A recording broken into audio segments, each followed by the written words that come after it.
Hello, my friends. It is your old pal PeaceLoveMusic, and we are here with episode 12. I think it's episode 12, if I've been counting correctly, of the DeOrganized Spotlight live podcast brought to you by DeOrganized Media in partnership with Bitcoin Live Decentralized Broadcasting. We have a great lineup of guests for you, joining me and my co-host Haddy.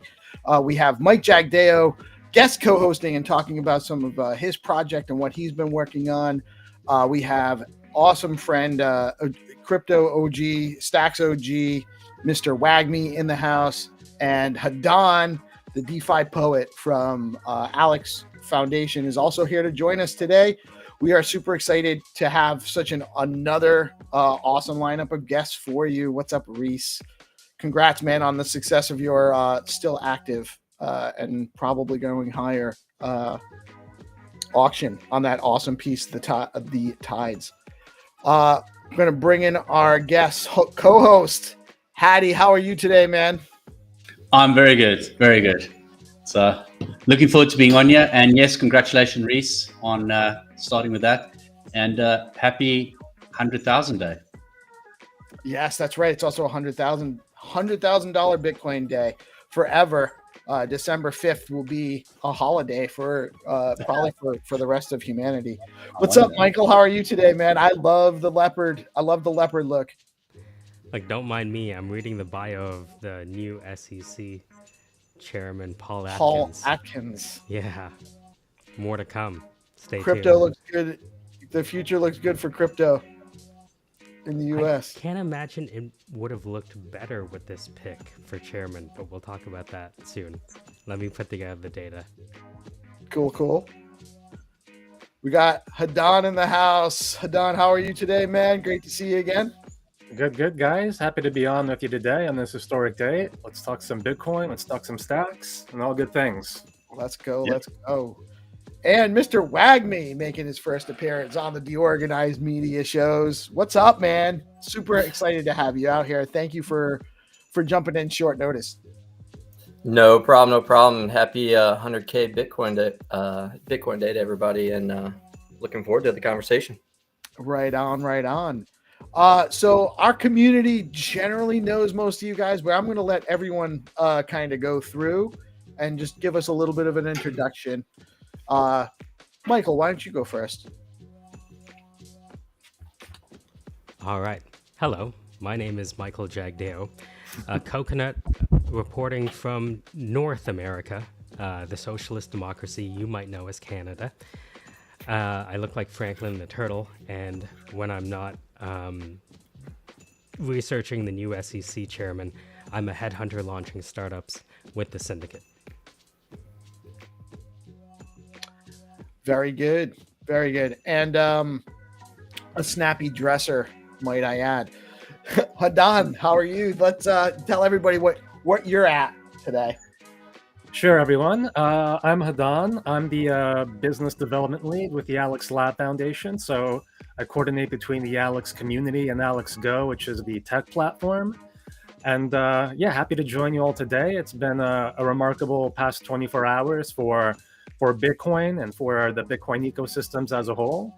So really happy to be sharing some thoughts, talking some opportunities, and discussing where we think we go next from here. But it's looking good. It's looking like we're going up.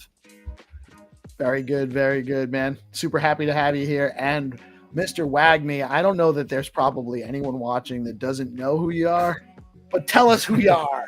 Who is Mr. WAGME? Yeah, for everybody hearing for the first time, I'm one of the Stacks community members. I got into Stacks about 2021, got into Bitcoin around the 2017 bull market, and just, very passionate about the entire ecosystem, all the builders and the people that are there, and have stuck around ever since. So, yep. Cool. So I don't have people that don't know, I kind of, when I do this show, depending on who the guests are, I just let people talk about whatever they want to talk about. It's kind of an open platform, so we can talk about anything you guys want to share. WAGME, I know you're a little bit limited on time, so I'm going to let you go first. Sure. What's going on in your world that we should know about? Oh, just everything, staying up till 3 or 4 o'clock in the morning and just kind of, fight and sleep every time it starts running. But, more than anything, the biggest things that are like on my radar is I'm watching all the new builders coming in this space and all the different applications. And that's most exciting to me, is seeing these different use cases. But, as a conversation topic, I'd throw one back to the audience. What were y'all doing when we hit 100K? So. I was sleeping. I woke up to just under 103, and it had been tipping down. And my sleep window is like 10. All times are Eastern as far as I'm concerned. So it's Eastern time. 10 p.m. I'm out. 4 a.m. there's a good chance shortly thereafter I'm going to be awake, and that's pretty much my normal whatever. It doesn't matter. Yeah, I'm just old enough now where I can't sleep past, oh God, if I sleep to 6 o'clock, it's a miracle. So by the time I woke up, we had already hit 103. Then I started doing the news for this morning, and it was again 103. And then for a brief minute, Stacks was in the top 3 gainers over the last 24 hours.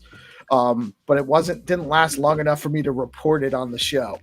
So I was a little bummed that I didn't get to. But I told everybody about it anyway. So that's where I was.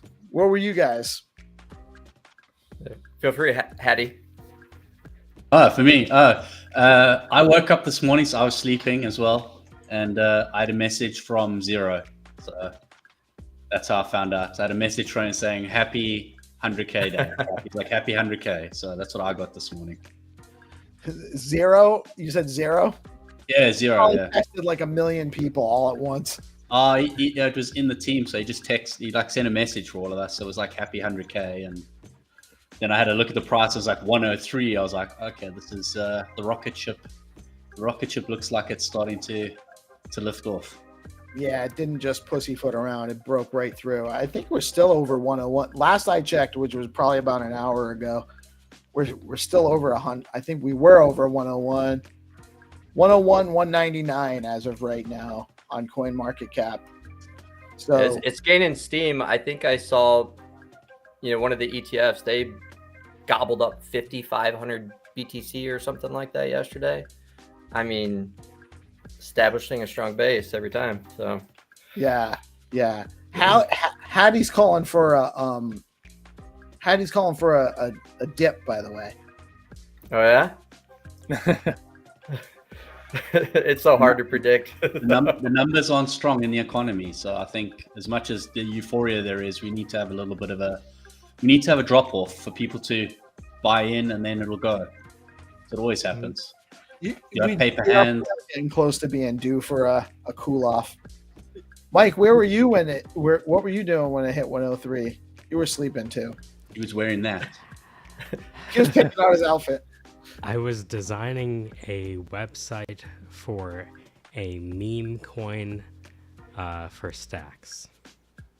A new meme coin or a meme coin that exists? An existing meme coin that's just about to launch their new suite of attention utilities. Oh yeah, that's interesting. Is it oh well? I'll give you a hint. They're not heliosexuals. They're not heliosexuals. Heliosexuals are people enamored with a heliocentric universe. Oh. Okay. They believe that this. Yes, there you Flat go. Earth. Haddy. Yeah. Thank you. Thank you for the cue there, Thank you. Hattie. I was waiting for everyone. I'm going like, nobody's getting this. Like, Well, I'm like, what? Well, because flat Earth doesn't. Flat Earth, are they exclusive concepts? A heliocentric universe and a flat Earth? I'm not sure that that's actually exclusive. I think the spiciest relationships are between these forces, you know? It's a lot like America. Democrats, Republicans, flat Earth, round Earth. We can coexist economically, even though we don't look at the world the same way. That's true. It's true. Although it's really hard to explain all those satellites that we use to communicate with each other if the Earth is Oh. flat. No, they're just following the firmament. You amateur. The birds are robots. Yeah. Now you understand. Birds aren't real, guys. Remember. But who programmed the robots? I made a joke once before. One of the things that I like to do for fun is I'd fly my drone up around the subdivision at night and it has a little spotlight it shines down. And people just kind of go outside and they're like, oh, what is that? Because it's not the, I kind of live in a rural part. So. You could have your Oh, own so you UFO can- TikTok where you hallucinate yourself, you know? People start believing there's UFOs above you. They might be up there. Actually, we secretly, but not so secretly, had disclosure a couple weeks back, but it went like largely under the radar. Isn't it funny that UFOs came into existence before $100,000 Bitcoin? Like the aliens came first, technically. Well, disclosure. well, there's They were there. There's an interview, if anyone's interested in it, about the guy who ran it on Stephen Bartlett's like Diary of a CEO. So if you have a look at that, one of the episodes, the guy actually runs through it all about aliens. So just before we started this show, I just wanted to mention this to kind of set the tone. So Gensler is no longer the Security Exchange Commission chair. We now have a new Securities Exchange Commission chair. His name is Paul Atkins. So naturally, in $100,000 Bitcoin world, I wonder if this new SEC chair is favorable to DeFi, everything that Alex is building, everything that we're kind of expecting, where cash becomes collateral, credit, and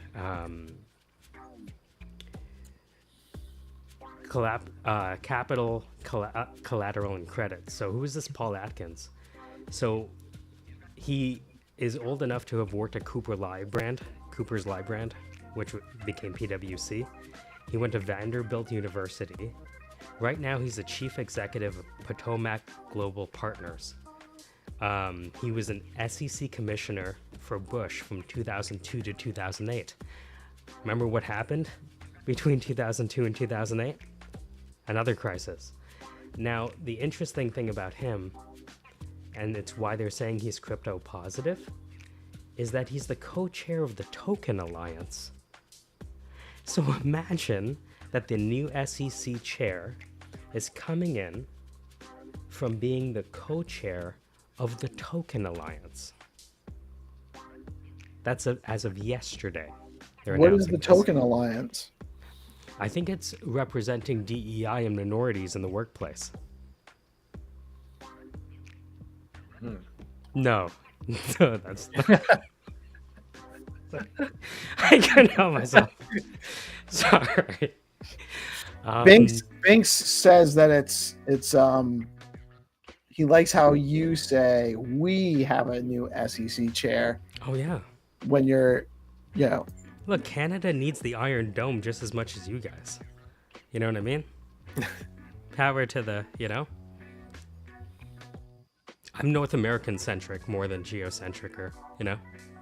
Binks doesn't agree. He says you're out. Oh, he says I'm out? Well, not really. He just implied it. I'm reading into it. Oh man, what do we have to do to get in? I mean, I look like No.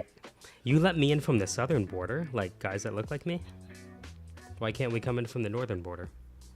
Is the northern border open, but the southern's closed, or is the northern closed and the actually- southern's open? They used you to both imagine? be open.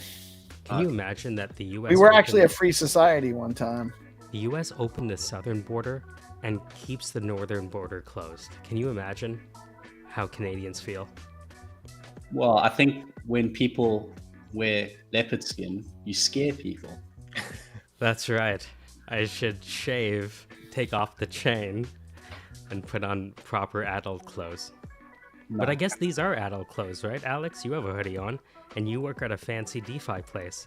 How is that possible? Shouldn't you have on like a straitjacket suit, like it's 1987? I feel like I did my time when I was in Goldman, wearing the business casual and a tie as a collar. And so, yeah, I'm very happy to move away from all that towards comfort wear, and plan on keeping it that way until such a time as it behooves one to dress up in the typical garb as might be Yeah. expected to pitch Now to a the- boardroom or something. But, These yeah. days, if you wear a suit, you might be like on the outside. You know what I mean? Like, what's that FBI agent doing here? You know, kind of thing. Yeah, I think it's kind of thing like imagine seeing like a major crypto guy or founder wearing like the American Psycho type, Exactly. like business suit. It's just something doesn't sit right about it. Like you don't trust it. So So I just want Yeah. to let you know, like, I probably know the least about Alex than everyone here. And I just did some ChatGPT research on it. So if you don't mind, I have a bunch of questions. But again, we can take this any direction. yeah, anytime. Happy to discuss any topic, guys. I have a question, Michael, before we get into the serious things.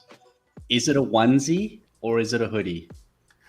Oh, I don't want to know the truth. I don't know. I'm just checking before we start because I want to pretend it's a onesie. me too. Because that'd be Have you all ever heard of Snuggies? Oh yeah, I remember the commercial. Yeah. It could be one of those. Commercial. I remember those things. They were those late night infomercials. Yeah, it's like if it's a blanket with sleeves. I mean, Yeah. If you want to find out, tune in for onlystacks.ai. What is that? Onlystacks.ai is a domain registered by Rocky. That's coming soon. so like With a OnlyFans bot but trap? for crypto. Is there a bot trap section? Onlystacks.ai. Coming soon.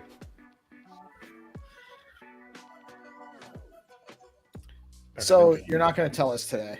No. Hattie gets it. Maybe you can do another handshake to explain it to everyone. But yeah, Hadan, is it? Yeah. I want to say that right. So, I probably doesn't look like it, but I come from the traditional finance world. I held my licenses here in Canada, right? Okay. From mutual funds and stuff like that. So, when I was doing research on Alex, DeFi has always been kind of an amorphous word that I didn't really know what it means. Like, what does Web3 Right. mean? What does DeFi mean? I don't know. It's something where people make money sometimes. It's Right. in my head. Sometimes it's Right? And so I thought, okay, who used to do this work? Lehman Brothers. Oh, no. We don't have that anymore. Okay, Yep. who else used to do this work? Credit Suisse. No. We don't have them anymore either. Right? right. Is that why we have DeFi? Because of things like Lehman Brothers and like Credit Suisse and like places that fall over with other people's money at stake? Yeah, actually, in fact, Alex, I guess we're a bit unique in that our founding team is mostly like white shoe financial quants. So our co-founders, Chanda Shu, she was a managing director at Credit Suisse and at Morgan Stanley. Rachel Yu, Goldman Sachs. Chan Ah, our CTO, Goldman Sachs. Myself, Goldman Sachs. And having doing a bit of the communications and doing a lot of the prep for these interviews, when Chanda is asked kind of what was one of the things that cued you into crypto, she talks about watching the financial meltdown, first row seats in 2008, and just realizing that this system we believed was rock solid was held up by toothpicks. And just the lack of the lack of information transparency, how opaque the banks were, the institutional bloat. It's just I think especially if you've worked in it, you realize how antiquated it is. That we still have T+2, T+3 settlements, and front, middle, back office, and I mean look at the number of employees that Tether has in their profits versus Goldman Sachs or Bank of America. They're the ultimate exponential organization. Exactly. Yeah. And so it sort of became clear that the writing was on the wall that I think the sort of biggest driver of human culture is technology. That blockchain technology is more secure, it's more efficient, it's more transparent. And it's just a matter of, do you want to be early or do you want to be late? And we opted on the side of being early. We've been in the space for 3 years now, before ordinals, before Bitcoin DeFi was sexy.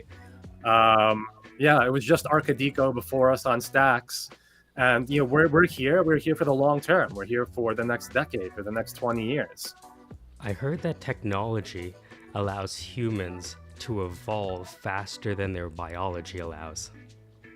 Yes, Is that right? I'm an adherent to that. Okay. I guess that you're getting a bit into like transhumanism.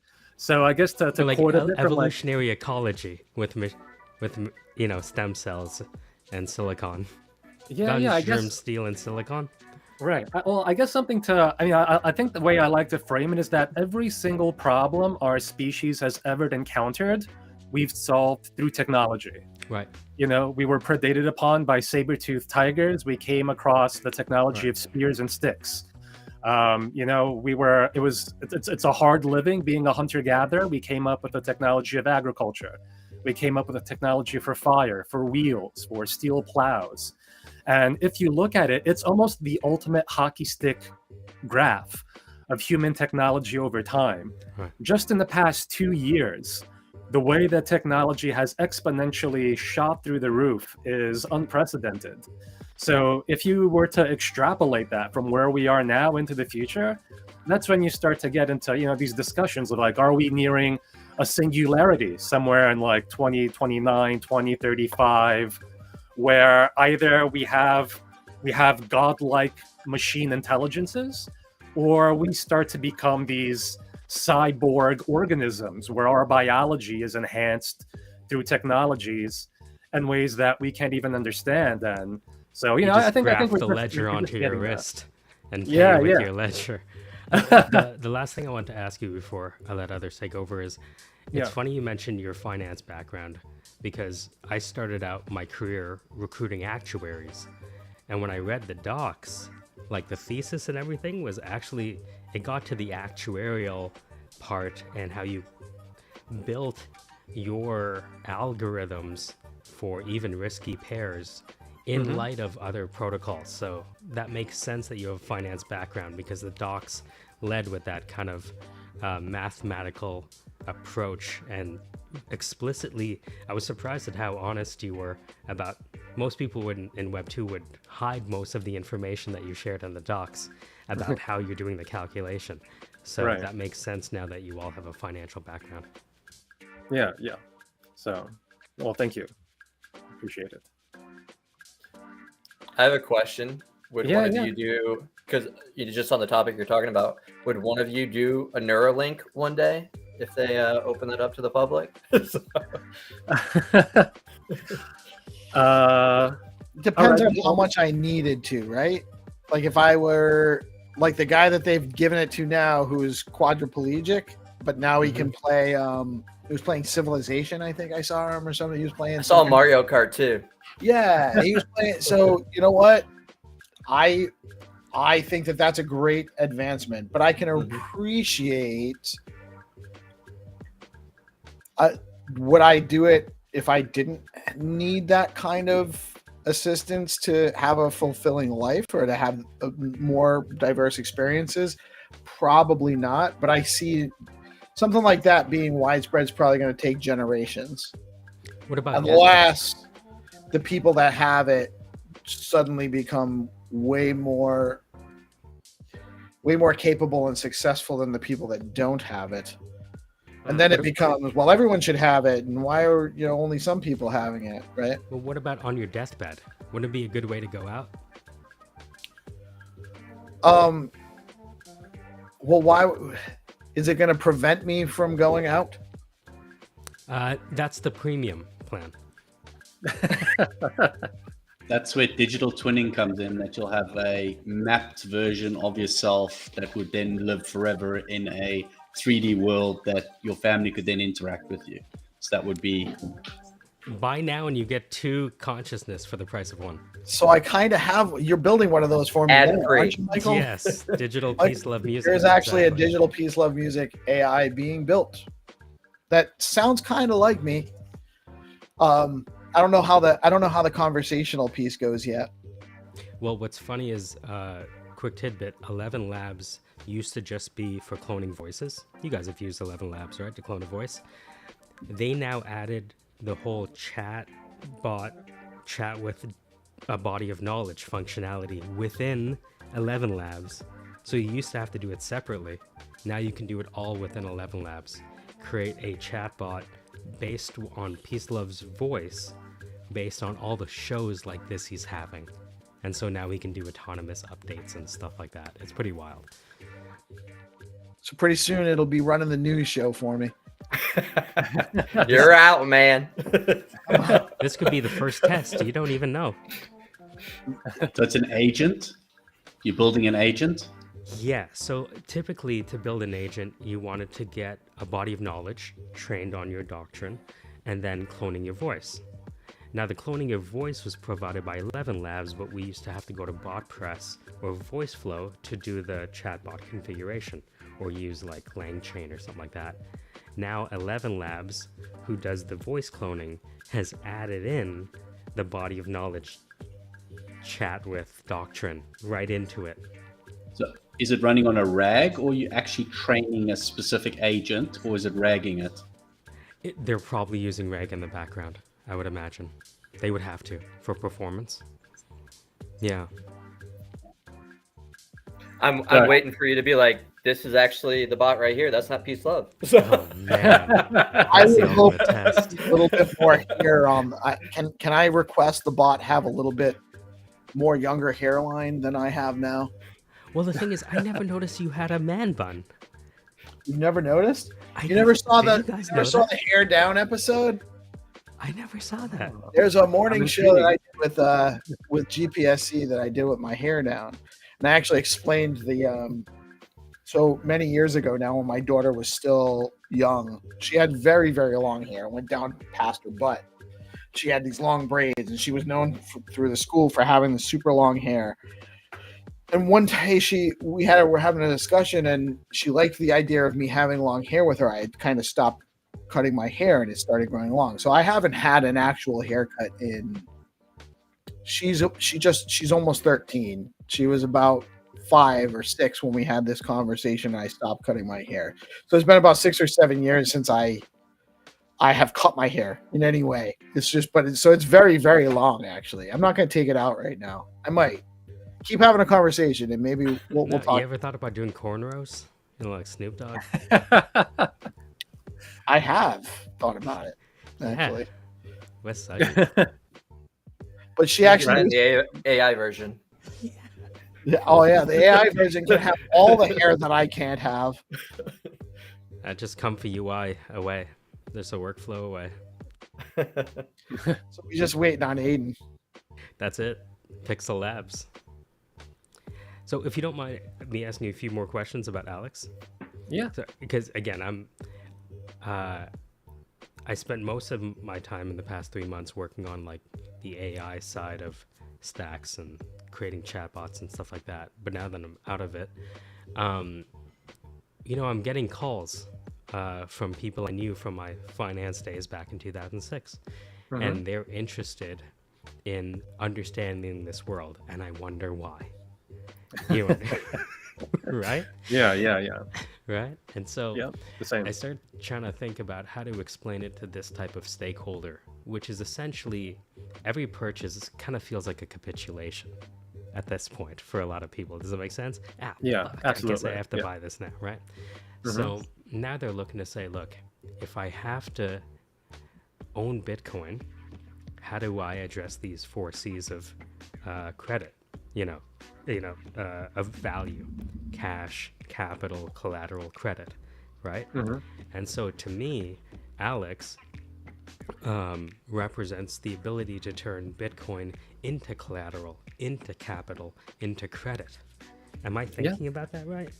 Yes, Is that too no, simple? that's Okay. absolutely spot on. The idea is to, this kind of takes me back to, right after our mainnet when we were talking, a bit like in vaguer terms. But really, because I think for, towards a lot of the public, when we were kind of in 2021, onboarding people onto, like how to understand Alex, we give these kind of like ABCs, which would be, step A, to understand that Bitcoin is the ultimate form of money, and just, walk people through why that is the case. B would be how Stacks makes Bitcoin programmable and the significance of that. Really what that means, that you're going now from just money towards finance. And then that C, that Alex is a collection of these smart contracts on Stacks that turns Bitcoin into a financial ecosystem. And I think when you bring that all together, it's when you kind of look at, I think, the sort of popular mentality is kind of like cash is king, right? You look at the total amount of USD in circulation in terms of paper money, you're maybe looking at what, like 30-40 trillion dollars. Now look at just the amount of derivatives alone that are on the books, the amount that's in the equity markets, the amount that's in all these different debt obligations. Quadrillions. And so that's why it's like finance is something so much bigger than the actual money system, because finance is this, like, it's like putting like a nitro boost engine in really what money does. Like, you don't get the modern world just by, like pocketing money. Like if a popcorn company wants to double their production, they don't save their profits for 20 years to do it. They, borrow, leverage, they use all these financial instruments to accelerate that by 10, by 20, by 100x. And let's bring the tools that we've already built into this TradFi system into crypto, into the DeFi world. And that's what we've been working on building the sort of primitives for, with DEXs, with borrow lends, with cross-chain swaps, with farming and staking. And I guess in the long term, when we look ahead, like what is the ultimate use case of what we're building now, is because we do believe increasingly that these hundreds of trillions of dollars in real world assets, we're going to see we're going to see them tokenized. We're going to see them move on chain, because that is the superior technology for the storage and transfer of wealth. And when those assets now want to transact in the most efficient, the most secure, the most decentralized way possible, they're going to come to Bitcoin DeFi. And that's where what we've been building on Alex finds really its ultimate use cases in enabling and facilitating that. So that's, kind of zooming out to big picture, but that's our grand ambition, I'd say. Yeah, because what I'm seeing on the ground floor is the financialization of communication through meme communities. Yes. Mhm. And I'm seeing even them creating a flywheel of value Yep. at that ground level. And what excites me is that I don't think these communities are going anywhere. You know, the Beyonce fan club is always going to exist. They're always going to transact expressions with each other. And there are going to be communities that financialize that ecosystem. And so now at this point, it's going to be hard for anyone to argue that these markets don't add value to the population because of their liquidity. Absolutely. Versus the traditional. Yeah. A great quote that reminds me of is one of our advisors, Rolf Hofer. He's written some books on tokenomics, but he has this great line that people think that crypto revolutionizes finance, when the real kicker is that crypto revolutionizes culture. You know, culture has been the exchange of value between people through time immemorial. And now you're going from these hierarchical cultural structures of creator-follower to these, horizontal, lateral, these networks, these webs of communities that are constantly expanding, creating, exchanging value. And because they do that, they're that much more robust. You know, it isn't because, X artist dies that now his music is lost. You know, when you have that decentralized community driving something, it can survive the loss of a key member because other nodes will arise to take its place. And so what we're seeing live on the network in Bitcoin, we're seeing that translate increasingly live into culture, into human communities and networks. Meme coins are, an inception of that, but it's going to become so much broader and so much vaster. And it's really incredible to think about, meme coin or DeFi communities that in the future will create, movies or TV shows or novels or intellectual properties as this collective whole with these tokens exchanging values between these networks. And so, I think that's what you want to just keep an eye on and what is coming on the horizon. So, it's going to take some fits and starts and stops to get there, but it's coming. So my concern with that, or I guess the thing that I'm mostly concerned about is where regulatory comes in and what people can do with this IP and or how you can incentivize holders and stuff like that. And what you're, it should be open and allowed, as long as everyone's consensually engaging, it should be allowed. And as long as it's not hurting anybody, literally hurting anybody. But I don't know that that's the key, that the technology is going to be there. The communities and the intention is going to be there. The people will be there that will want to do this. I don't know if the atmosphere, it seems like we're in the right trajectory now, but how do we make sure that trajectory continues and actually goes the right way? I think we need more lobbying out of the broader crypto. I think they just hired the number one possible lobbyist as the SEC chair. Right. Honestly. Right, but now is the time. Right. But we don't have enough. There's not enough to get the legislative piece through. You don't think so? Well, I'm not sure. I think Bitcoin is the one asset both Democrats and conservatives hold. If you could get them to agree on one thing, wouldn't you say, of all the issues? Well, so I don't look at it as party versus party. I look at it as who's pulling the strings behind the parties, because that's really where it happens. It's Doge now. Just saying. Well, I was just going to say. Oh, is it? Doesn't that almost seem? I don't mean to cut you off, Waggy, but doesn't the Doge thing almost seem too silly to actually be real? It could be, but Kash Patel seems kind of serious. Yeah, that's I'm all about that one. Tulsi Gabbard and her assets. Watch out for the dark coconut. I was just gonna say, I guess it was like 5 or 6-8 months ago. They did try pushing some legislation through, and I want to say it passed House and Senate, but it still got vetoed by Biden. So I think it's definitely possible to get a whole bunch of things, to go through and get a whole bunch of momentum. It's just, the different administration that kind of stopped it last, because, to get past the House and the Senate, that's pretty, across the aisle to me. Just one force was stopping it. So it's just a matter of, so the people that, because they knew they could bottleneck it at the administration level, they didn't put as much effort into stopping it at the legislative level. The other is one way to potentially look at it. Don't assume that every battle's already won, is what I'm saying, because we have a lot of there. It feels really good right now. The only thing is they had Bitcoin Nashville being in Texas where Nashville's Citadel, in Tennessee, right? Well, Texas, it's all South America to me. Whatever. You know what I mean? Do they sound different? Right? 6-7 hours. Nashville, Texas, right?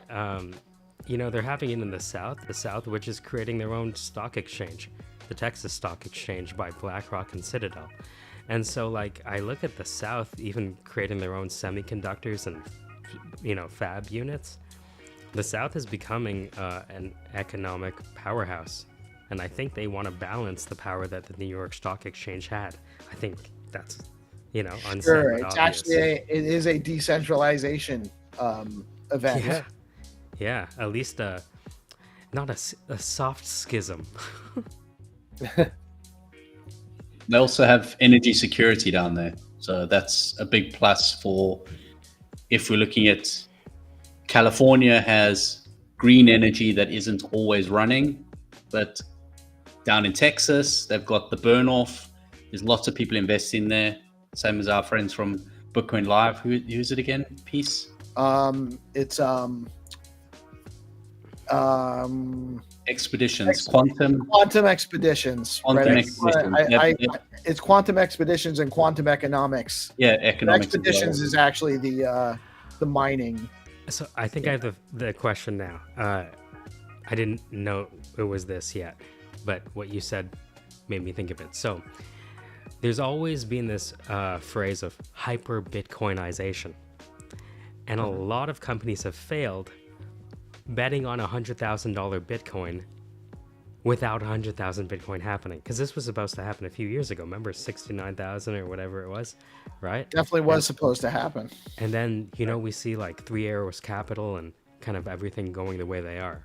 But in a world, which is a different world, where we've run out of quantitative easing options, let's say, I think everyone knows that, right? For Alex, hyper Bitcoinization would mean that all real world asset tokens are either on layer 1 or layer 2. Is that right? Yes. Right? Yeah. So in an extreme scenario, if we Right. play it out, right, what the hyper Bitcoinizes, we're talking about it in a world where, if hyper Bitcoinization means anything, it means that real world assets are tokenized in Bitcoin or Bitcoin derivatives. Correct. Yes. And in that world, Alex allows people to turn these assets or Bitcoin itself from cash to collateral to capital or credit. Is that right? That's right. I would say, I think a really, one of the easy descriptions of finance is that it connects people who have capital but don't need it right now with people who need capital but they don't have it at the moment. And so where those two come together in a decentralized way is Alex. So are you saying you're the newest Lombard Street? I would say, I'll be hesitant. I don't want to overpromise and underdeliver. Okay. But I'll say that I'd say we've got a pretty ambitious team, and the kind of scope of our plans, isn't based on this cycle or the next cycle. We're really thinking of building something that'll be a significant public institution going into the future. And capital is a wagon way through the air. Exactly. I guess is the thesis. Yeah. Yeah. So touching on how you ended that off, Hadan, saying public, Right. does that mean there's something coming in the future when you say You public? got that? Well, I would say public in the sense that that like who owns Bitcoin, right? There isn't a CEO. There isn't a marble building, with 50 stories with the sign Bitcoin at the top and the president sitting on it. Similarly with like the Stacks network, it's a decentralized network. And similarly, when we're building, like Alex with these decentralized smart contracts, the goal would be full decentralization and the transition into a full DAO structure in the future. Is something that we've long had in mind, and that we're progressively working towards. So progressive decentralization, I think, is really one of the key points of our roadmap. Okay, so and then if you're saying you're moving to DAO, will that mean that you're going to use Alex token, or you're going to create a new token for voting rights? No, so Alex token will remain the governance and utility token of the Alex ecosystem. Yes. Okay, cool. That's good for everyone to know that you're building up to that. Yeah. I mean, it's our long-term vision for sure, but it's a team of very capable and highly dedicated people, working on it, and really.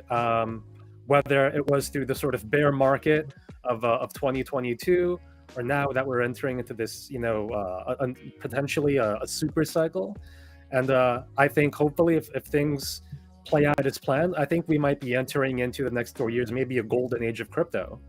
But sort of regardless, we are firm on that sort of thesis, and we're going to continue building, the infrastructure that facilitates that happening, so that when the rest of the world or culture catches up, we have everything ready and waiting for them to make the most of it.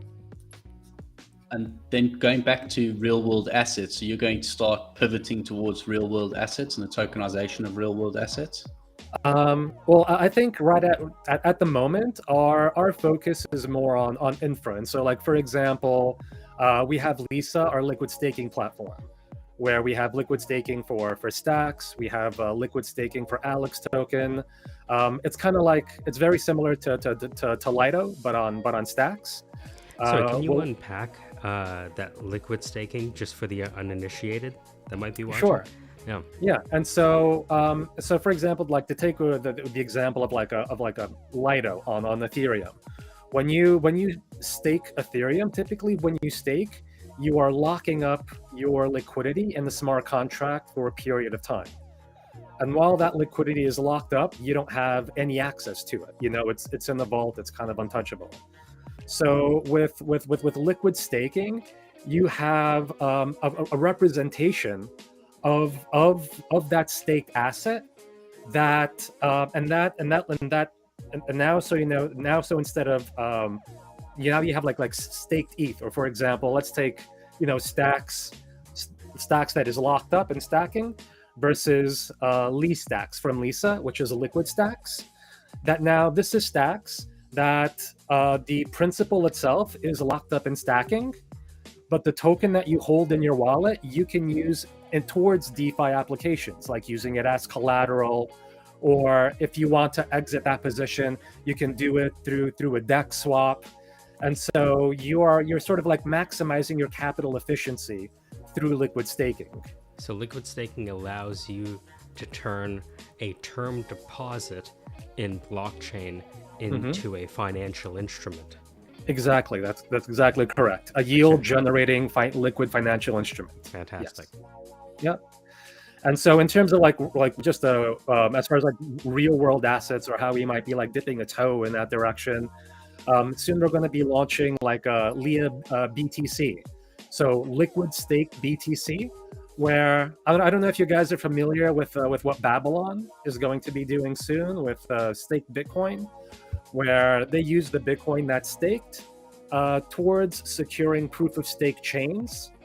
The rewards then that Babylon receives, they convert back into Bitcoin, and that goes back to the sort of the Bitcoin stakers. Jeez. So Yeah, so we're taking that process but making it liquid. So you'll through the Lisa platform, you'll have Leah BTC, and another would be, for example, like Leah USDT, where you might have a stable coin now, like SUSDT that we have on Alex, which is wrapped tether from Ethereum, where you can put it into a liquid staking protocol, where and this is still a bit in flux, but you could, for example, receive the returns that come from real world yields, where that USDT, that dollar amounts can be staked in treasuries, and then those treasury returns are brought on chain and delivered to the liquid USDT holders.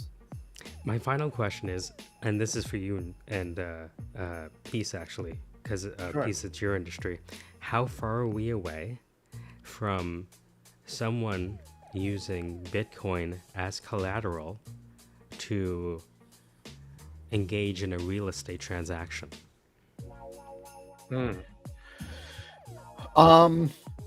We're a ways away regulatory wise, because there's a lot of, where did it come from? No, like KYC on real estate transactions is actually bigger than even just getting into an exchange. You have to know, they have to source the funds. You cannot just come buy a house with money that, it depends, I guess. It depends on the platforms that build it out, but there's a lot of there's a lot of regulatory involved in the mortgage process in the US for good reason. So I'm just thinking about a world where someone has an amount staked, right, on Alex for a term over 30 years, for example, or whatever amount, and that is recognized as collateral for a purchase, or to increase the favorable terms of a purchase in a real estate transaction. It sounds great. Oh, Wagme, you had your hand up, sorry. Yeah, I was just going to say, so right when I got out of college, I worked in the mortgage industry for a couple of years. I was a loan processor, and then I also, a year or two as a GFE specialist, good faith estimate, which is one of the disclosure documents. And, typically whenever it came to verification, they wanted to see like 6 months of bank statements showing that you had those funds in an account. That was a while back, and that industry changes a lot. So I'm sure it has. But also on the topic, I want to say that I was watching, I guess it was CNBC Squawk Box, that show, and they had a guest on that was actually talking about they did a loan on a property, and whatever that equity was, they were able to secure some type of Bitcoin in conjunction with it. And, therefore, whenever they look at it from a risk perspective, the risk of the property, and then, it could be potentially, the way to mitigate the risk on the property because of, how they were crunching out the return on an annual perspective that Bitcoin has been doing. So I know there's a lot of people, cooking in that area of the ecosystem. So Well, I think you're more likely to see. I think you're more likely to see AI real estate agents before you see Bitcoin-backed financing. I mean, if we're talking about real-world assets, what could be a bigger real-world asset than the house that you sit in? Your house is actually not an asset; it's a liability. Damn, I thought you were supposed to sell me a house, Peace. It's a terrible sales pitch. You need a house. I don't have to sell you a house. You need a house. I help you not get screwed when you buy a house. That's what I do. Another interesting topic, or kind of in the same realm. I was with one of our kids the other day, and we went to the card shop. He was looking at baseball cards, football cards, and stuff like that. And I saw some of the brands had like a little QR code on the packs now that said, "Hey, you scan this." I don't know if it was to give them access to a marketplace, so if you wanted to resell that card, or if it was for like I guess it would probably also be like a digital version of that card too. So that's I thought that was pretty cool. And I'm interested to see how that stuff plays out in the collectibles world. Pokemon dexes every game has a dex. Like I was talking to the gamers on the team. All these games have non-real world assets, I guess you would call it, and players trade these instead of money with each other. I had no idea. Yeah, that's interesting. Yeah, there was. I think it was it 2 weeks ago, Peace? Maybe 3 weeks ago. I sent you for the morning show that in South Africa they actually did the first purchase of a house with Bitcoin. So they're now actually allowing people to buy a house with Bitcoin. So a lot of the people who you can buy a house with Bitcoin. We did a Doge. Not we, my office, but in my state, there was a Doge transaction in. I think it was in mid to late 21 or maybe 20. Whatever it was, the price of Doge went down. It was 21. So the price of Doge went down. It was right after Doge had peaked. But it wasn't finalized in Doge. It was just, there was like some kind of, it was more of like a gimmick than anything else. I would accept, you can buy a Bitcoin, you can buy a house Bitcoin with Bitcoin now. It would be like buying cash as long as the buyer is accepting that. But financing with Bitcoin as collateral is more complicated than that. Well, I'm really interested to talk more about how do you, so when are you going to also have SBTC, or is it just going to be native Bitcoin that we need to put in, or are you going to be doing something at SBTC as well? So once SBTC is released, where it's definitely going to feature on Alex, on the DEX, and really across our sort of platforms.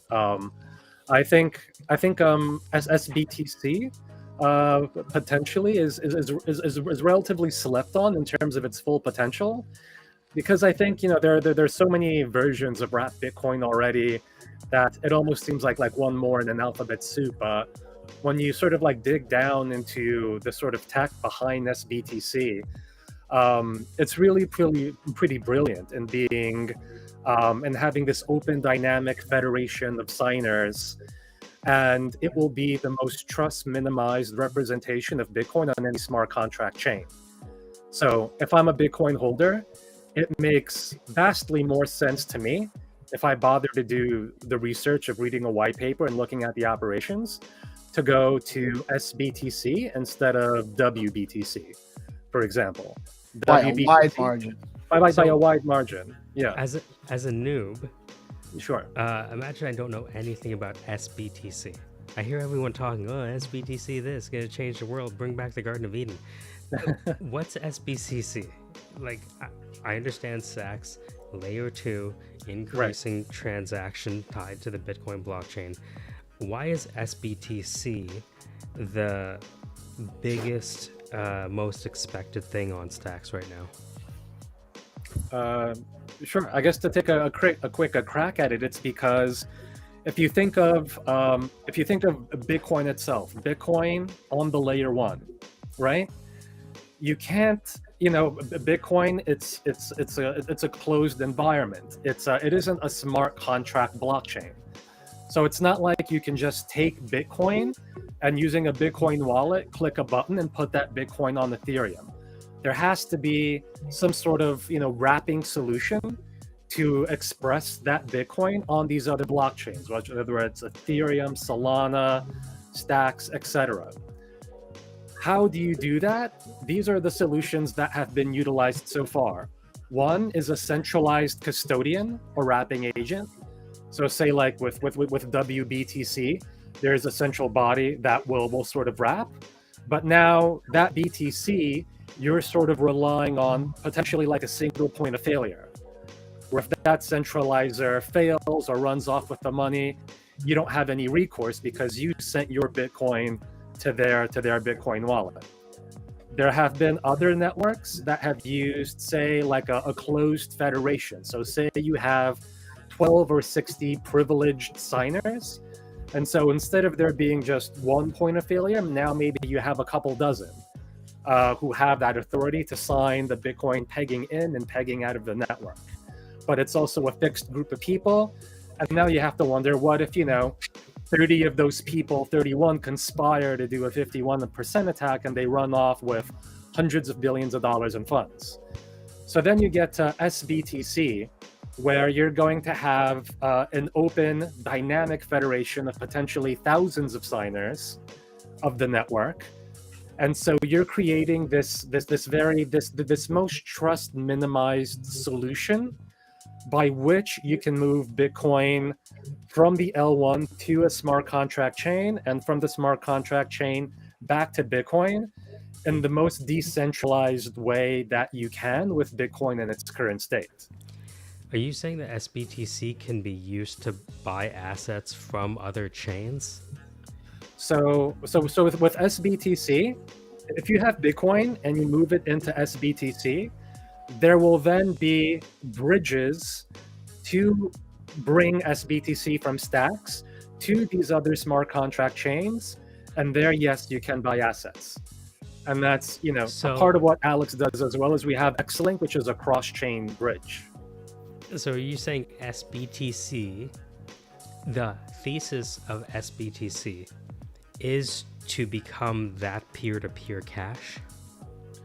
I think the thesis for SBTC is to become the sort of easiest or most decentralized on and off ramp of Bitcoin onto smart contract chains, where it can fully utilize its programmability.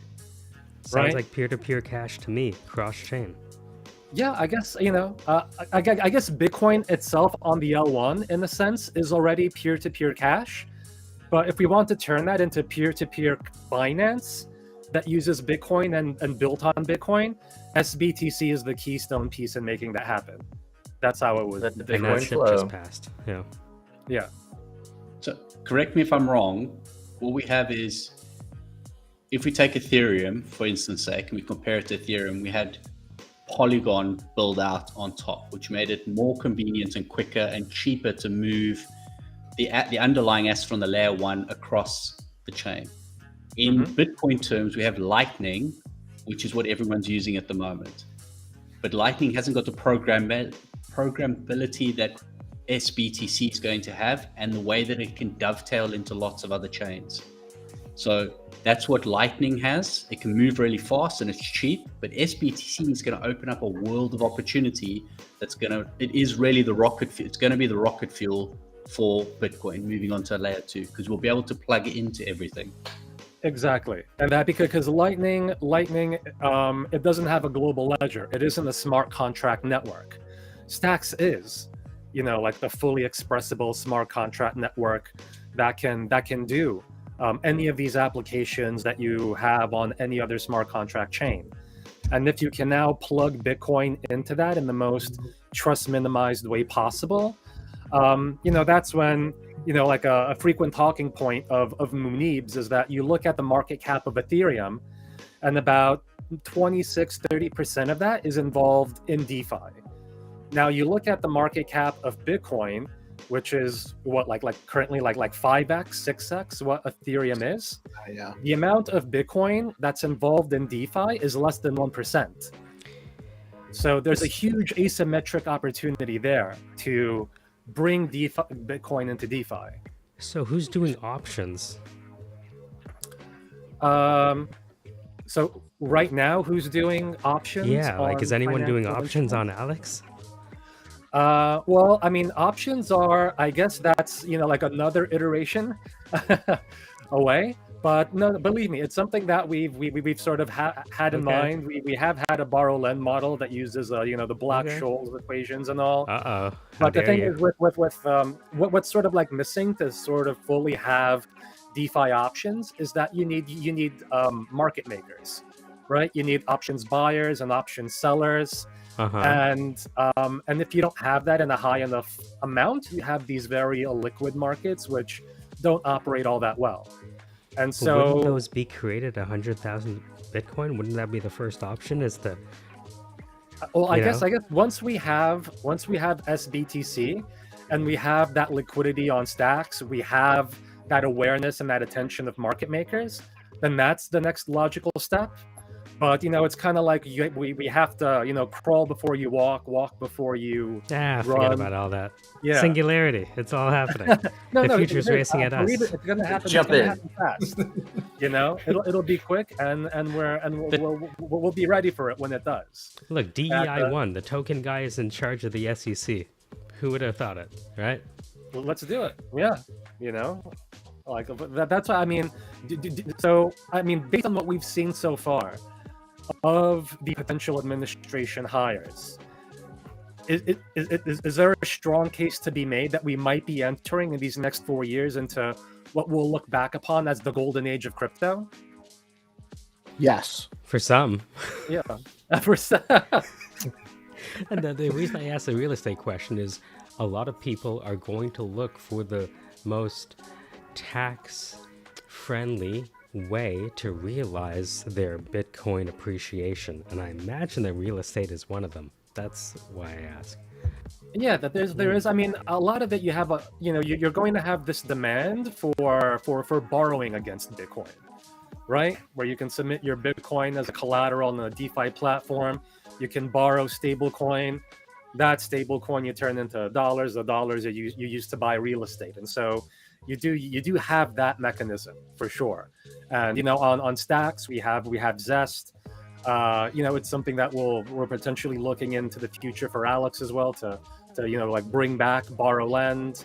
And so so all of these are definitely in the works. But yes, because again, if you have a lot of Bitcoin and say you want to buy a boat, you don't want to sell it and have that tax event and not hold Bitcoin.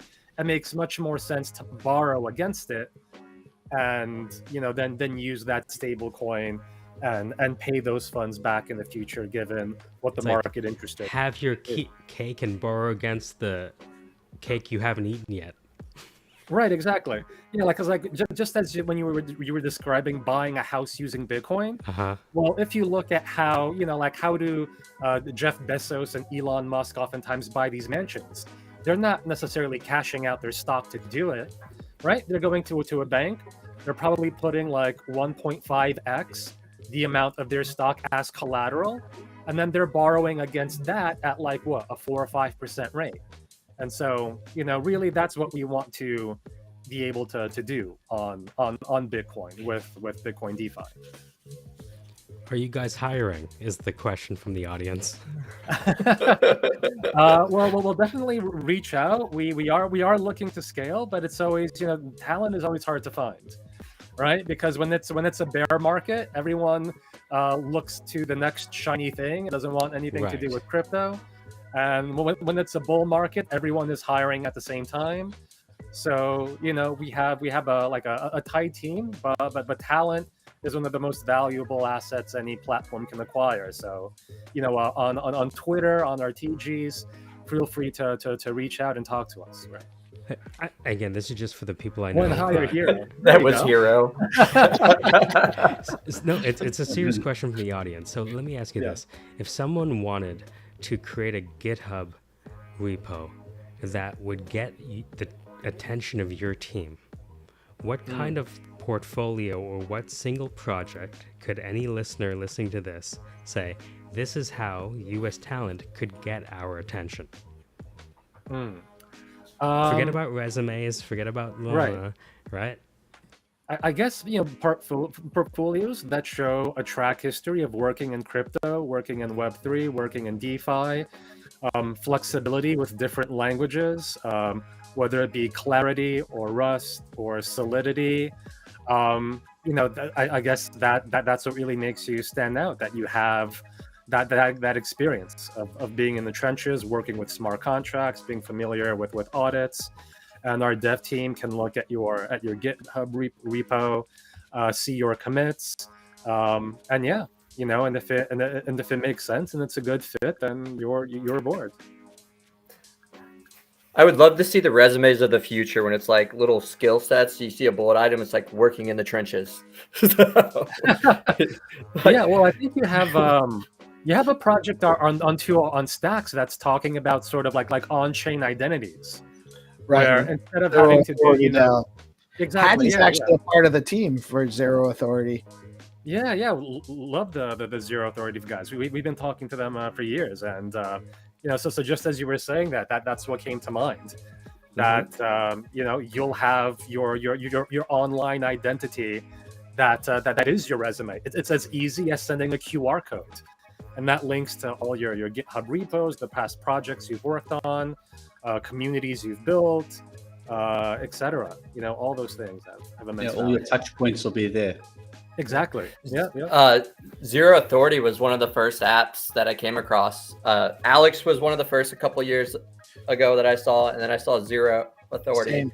And For me, I already started stacking my endorsement NFTs on there because I'm like, did I see this going somewhere? Have you seen the new interface? I've It's not seen launched. just on X, like the little sneak peeks. Yeah, they partnered with Rocky and Red Blocks Labs to do the new interface. It's stunning. You guys are gonna love it. Awesome. And this Great is only the team. beginning. What's that? This is only the beginning. This is just the first step. Yeah.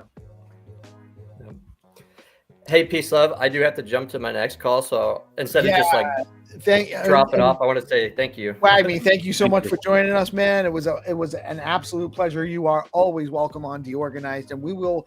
When's your next X Space? I know we got a new series of Wagme X Spaces going on. When's your next one? In 10 minutes. Oh, you got a space coming up right now. Yeah. Oh, Yeah.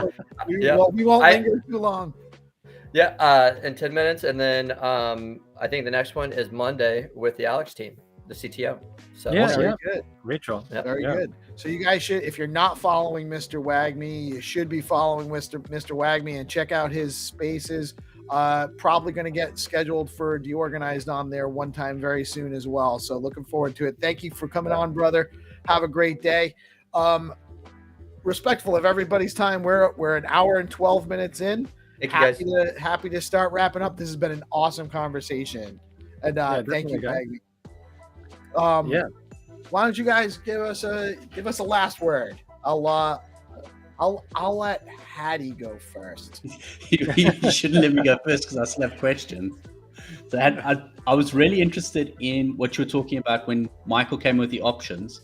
So your future projection is not only to pull people in from other chains and to help people get into other chains as far as liquidity. You're also looking at the option of onboarding institutions once SBTC hits to create the liquidity pools. Is that correct? So you can create that options environment? That would be correct. That's a part of our long-term goal with SBTC and with collaborating with the Stacks Foundation to bring in those institutional investors and have that broad liquidity base that then facilitates all these other instruments that are built on top of that base layer. Okay, and those companies that you're looking for are sort of the financial industries.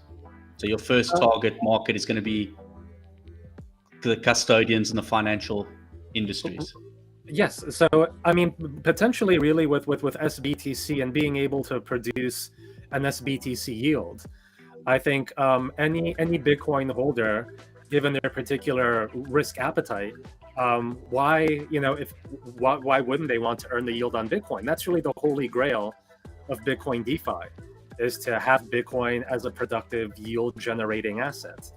And so, and SBTC is a key building block to making that happen, and as well as these sort of decentralized applications that Alex is building as well. And so I think really the sort of two halves come together to enable what we think of as like a Bitcoin economy or a Bitcoin financial system.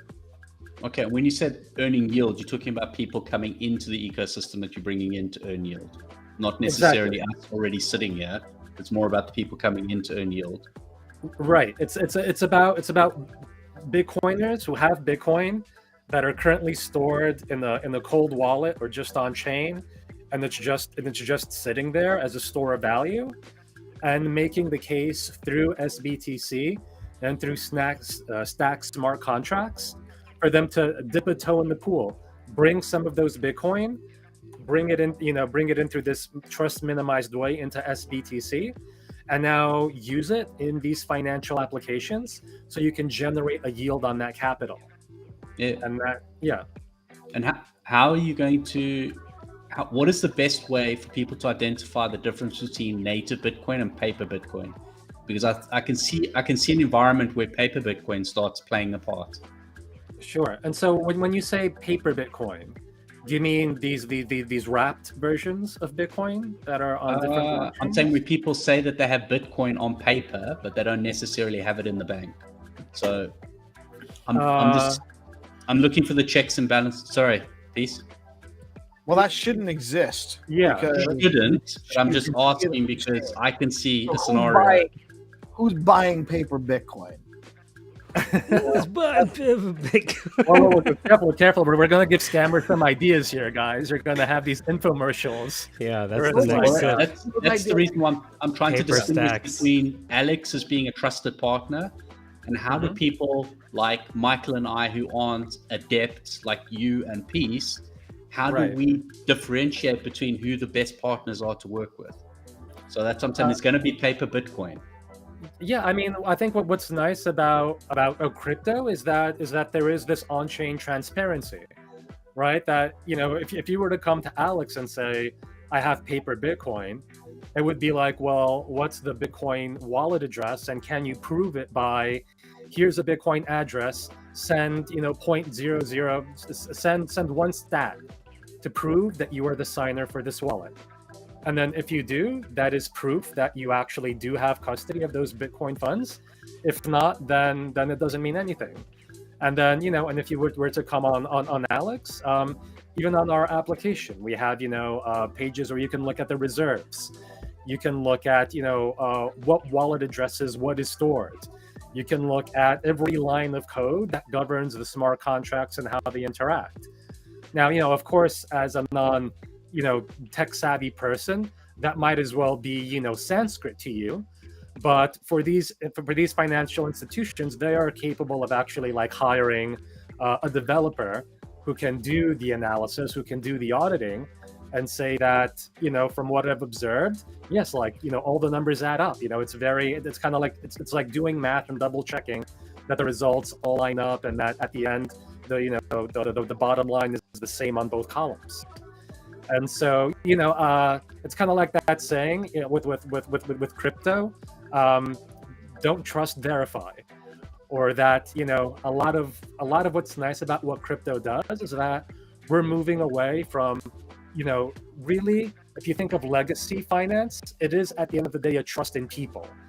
And the reason why, you know, they wear like $1,000 suits and have these big buildings is because these are all signifiers of social trust.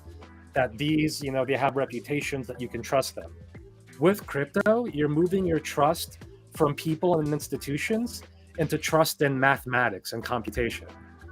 And, you know, so that's what my background being in physics, that's what really appeals to me about it, is that at the end of the day, you can now trust in the numbers, and the numbers and the mathematics don't lie, you know, versus what we saw in 2008 when the financial system would have completely collapsed had it not been for the, you know, infusion of the federal government and taxpayer bailout. Cool. Thank you. So it's been I mean, super good. I hope that answers the question. If not, let me know. I'm glad to try to. No, I think the checks and balances works out. I mean, I can go and check all of those. It was more the fact of we're hitting the orange wave, and it's going to come, and it's not just one. We're going to have more than one sort of uptick, and more people are going to get involved into it. And it's understanding what do I need to look for to understand what is good, because the scammers or the people who are going to try and manipulate. Right. No, how do we differentiate between those, and what does it actually look like? So if Alex has a model, and then you have the other ones in our ecosystem that have models, this is what it looks like for a trusted partner. Right. I think, you know, one is that it's the old saying, kind of, you have to do your own research to a certain degree, because you know, with crypto being decentralized, there isn't say, you know, like a CEO of Stacks where if someone sends you a link and phishes your private key, you can go and complain to them and they'll go and reverse that transaction. Correct. And so part of what you do is researching social media channels, is researching white papers, is coming to spaces as to this one. Is the team doxed? What are the background of these users? How many years has the project been alive? Is their GitHub active? What is their current on-chain activity? Talk to community leaders. And you basically have to, do and really like I guess dozens of points of potential contact before you kind of build that confidence. And once you do, start small. Don't put like $100,000 at once potentially. Start with like 100, see how that goes. Try then go to 1,000, go to 2,000, 10,000, and gradually build the confidence, understand on the deep level what's going on, and then you sort of build on from there. But you're right. It is a steep learning curve, and it is a space that's rife with scammers. So and even I think almost one of the biggest risks is really just like social engineering scams, where Correct. Someone will send you an email that looks like it might be an email that looks identical to one that PeaceLoveMusic would send you, with a link that says, oh, like I found this like awesome new project. You click on the link, and potentially you open a malicious attachment that opens a back door into your system. And so there's a lot of ways. There are people who stake out discords for months until someone says I need help, and they're like, oh, let me kind of like virtually stream into your computer and help you figure this out. And in the meantime, they're like bringing down whatever their private keys are, and these other kind of scams. Oh, and so, they're ones that are much easier than that. Of course. They crack Or your, just like, crack you've your won eggs. $10,000. Open this. They offer you a job in your DMs of a ridiculous amount of money, and all you need to do is install a system that help. You need to install some software to work with them. Yeah. You had the other day like Leather Wallet. There was a malicious Leather app that just had one switch of the letters in the name, but everything else was a clone of the Leather website. So you think you're restoring an actual Leather wallet when actually you're dumping your private keys into a scam site. So the kind of list is a bit endless. But so I think with any emergent technology, that's sort of going to be the case, and that's something that we refine and that we improve over time as the systems become better and more sophisticated. I mean, a good analogy would be when you look at the early days of the automobile versus now. I think in the early 1900s there were thousands of automobile companies in the U.S. and getting a car to run was really hard to do. You had to very oftentimes you were often opening the hood and replacing timing belts, and you had to be handy to do it. And it was so complicated. A lot of people were like, I'm going to stick with a horse and buggy because I understand horses. They've been around for millennia, So you're like, I'm skeptical of this whole automobile thing. This is going to be a niche little playground for the elite to have a fancy, loud toy, until, the force of technology is stronger than the cultural inertia. And then once it reaches that inflection point, you have the federal interstate highway systems built, you have the consolidation of automobile companies, and you have really modern technology with cars where you have vehicles that can run 100, 200,000 miles with minimal maintenance. And you have almost on any corner, maybe like a Jiffy Lube or an auto mechanic shop. And so I think similarly, we're going to see and it'll be probably vastly faster than the automobile, but this growth in infrastructure and service providers that make crypto as seamless an experience as possible, so that you can interact with it on your phone, maybe as intuitively as you do with Robinhood at the moment. Making things frictionless for users is one of the best ways to achieve mass adoption. And we haven't gotten there yet to that one killer crypto app. But with each iteration and with each bull wave and the waves of capital that come in and come out, we are getting better. And that's something that we can say as a definite for Bitcoin, as a definite for Stacks, as a definite for Alex, And with everything in place now we're starting to see the political system catch up, just with the administration that we have coming in as well. So the pieces are falling into place. They were going to anyway. It was inevitable. Just like it was inevitable that the car would outperform the horse in the long run. Crypto will outperform fiat currency. It will outperform traditional finance. This is an inevitability. It's just a question of time span. And I think with the administration we have coming in, we have that greatly accelerated. And, I think that's the best that you can really hope for, to see these things happen sooner rather than later. Yeah. Yeah, I agree. Way more, but I'm going to hand over to Michael. So I wrote this out so I wouldn't mess it up. So from what I see, Adam Smith said capital is a wagon way through the air. Keeping it in your pocket does nothing for the economy. Yes. He argued that unless it's invested, it's actually dead. It also reminds me that I think it's Ricardo that said value is determined at the exchange. Yes. So regardless of what you feel about Bitcoin, the exchange is actually the arbiter between all of our opinions. That's correct. Whether you're happy about how you invested or didn't invest. KC Imagination told me the 4 C's of money are cash, capital, collateral, and credit. The 4 C's of money are cash, capital, collateral, and credit. Decentralized finance is Bitcoin that is being used for cash, capital, collateral, and credit. Exactly. Hyper-Bitcoinization is when all real-world assets become tokenized or denominated in Bitcoin. That's right. We have the co-chair of this token organization now, the SEC chair, and my Trini music professor, steel pan professor, told me what hasn't happened in years can happen in a day. Right. Or to quote Lenin, there are decades when nothing happens, and there are weeks when decades happen. Precisely. Yeah. Thanks for coming on. Yeah. Awesome. Well, thank you guys. No, thank you. Yes, absolutely. Hadan, I'm so glad you reached out. I'm so happy glad to we join actually anytime, did. guys. I'm really glad that we did the show yesterday morning, which I think Yes. opened up the door to have the conversation we're having today, which has been amazing. And thank you, the three of you and WAGME, for carrying us through an awesome show. All I had to do was press play and kind of listen and giggle every so often. I feel like I talk too much on this show. I apologize. No, I let you. listen. If you weren't adding value, I'd shut you up. Okay, thank you.